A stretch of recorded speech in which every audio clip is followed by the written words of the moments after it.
Mahinayon gayud ang Central Visayas Regional Athletic Association kung si Viraa ngay pahigayon dito sa Dumaguete City sa hinapos ning buwana. Sa pikas bahin, DepEd mi pahimang nuusab sa mga tunghaan sa pagpahigayon og simple nga commencement exercise. Ini ang report.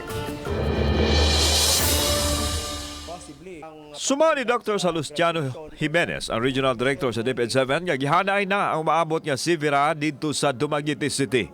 Masaligo na opisyal nga masabtan ra ni Governor Gwen Garcia nga ipadayon ang si Viraa isip kabahin sa ilang pagpangandam sa palarong pambansa. Sa yun may question si Garcia sa pagpahigayon ng mga dagkong school activities sama sa si Viraa tungod sa COVID-19.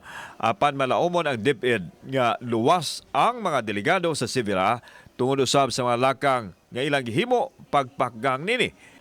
Sa pikas bahin karong buwan nating tapos na sa tuig ting tungha, busa may pahimangno ang DepEd sa mga school administrators nga himuong yano lang ang graduation ceremonies. Kini aron dili mabugatan ang mga bata ug ang mga ginikanan.